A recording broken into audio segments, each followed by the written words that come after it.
YouTube and welcome back to my channel. Today we are doing swatches and a little demo and first impressions on the Tarte Clay Play palette. I picked this up from Ulta the other day and I just wanted to give it a try because I thought it was really cute and it kind of reminded me of another palette. Stick around to see what palette that is. If you're interested in seeing my thoughts and opinions on this palette, then keep on watching. So here is the packaging. I'm just gonna open it up. And the palette matches the box like perfectly, so I do like that detail. So this palette is supposed to be enough to do your entire face. You're supposed to be able to use the deeper colors for brow color, the cheek colors for bronzer or contour, and the other shades in there are supposed to be like your eyeshadow colors.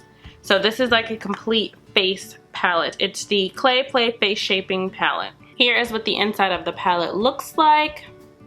And I will insert swatches somewhere in the video just so you can see all the colors swatched out. I'm going to start by filling in my brows. I think I'm going to mix Onyx, which is black, with Ember just to get like a medium brown shade. Those are the two in this last quad here. Middle shades are more like a grayish taupe undertone, and then these far right ones are kind of like a more cool light undertone. So I think I'm gonna have to go in with that black and the brown above it to get the color I need for my brows. So here's the eyebrow with the product on it and the one without. I really like this to use for brows because it was fairly effortless. It's nicely pigmented, and I feel like this, since it is a shadow, since it can be used as a shadow as well, and it is by Tarte, I feel like it should have lasting power. I would set my brows, but I'm just going to leave it the way it is just to see how it lasts on its own. Now let's get into the contour palette. I'm going to go in with that shade Timber, which is the deepest shade in the palette. That's going to be my contour color. And that is very pigmented, if you all can see that.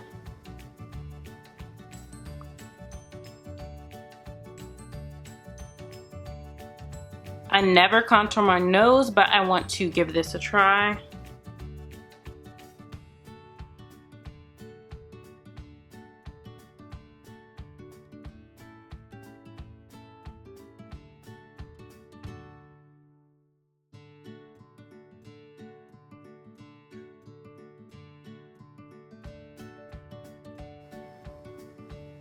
And I feel like this color alone, you really have to go in light with because it can get really dark really quickly.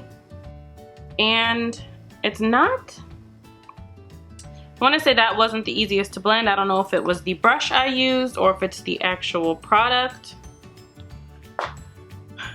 But that shade did give me a little bit of difficulty to blend, but the other shades I used were really nice. Just gonna go in with the lighter shade on top of that to lighten it up a little bit.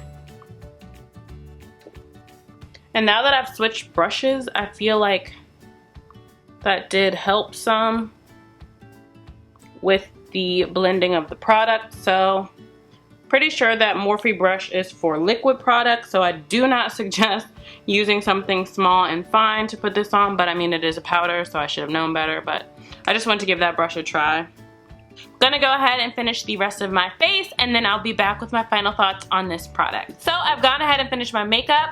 If you're interested in seeing my eyeshadow look, then I used this Violet Voss and Nicol Concio palette. I did a video and review on that palette. I will leave that down below in the description box if you're interested in seeing my thoughts and opinions on that. Overall, you guys, I think this is a beautiful palette. As you saw by the swatches, everything is very pigmented. It's very buttery. It's very easy to blend.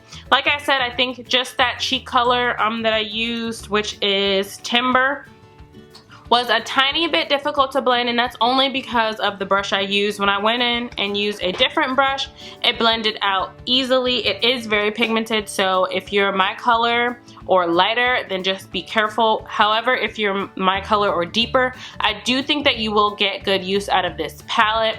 Also, as you saw in the swatches, there are a lot of varying colors. It does remind me a little bit of the Kat Von D Shade and Light palette.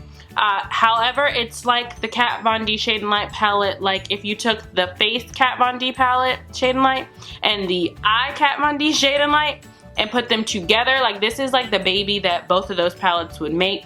So if you don't have either of those palettes, then I feel like this is something that would be perfect for you to pick up. Again, everything in this palette is just beautiful. I love how these shades look. I do not have a lot of plain just neutral colors, and I do not have an entire neutral palette, so if you do have those things, I don't think that you need this palette. However, to have everything right in one place does make it convenient. I mean, it was amazing for my eyebrows. I do like the cheek colors, and I'm sure the eye colors on the eye are going to be amazing because Tarte shadows are some of the best shadows in my opinion that I've tried. Overall, I think this palette is a huge thumbs up. It is, if I didn't say so, I think it's $46. So it is a little bit pricey. However, for everything that you're getting in this palette, I do think that it is worth that price because you get everything to complete your entire face with. Like, you could take this with you and just do your entire face based off this if you're not a huge shimmer fan. However, I could see you taking this on a trip and then bringing maybe like a couple single shimmery eyeshadows to switch up the look, and you'd be good to go with just this. That is everything I have for you on this review. As always, please give this video a thumbs up if you like what you've seen. Also, don't forget to subscribe if you haven't already. Don't forget to hit that notification bell if you want to be notified every single time that I upload a video. Thank you so much for watching, and I hope to see you on the next one. Bye.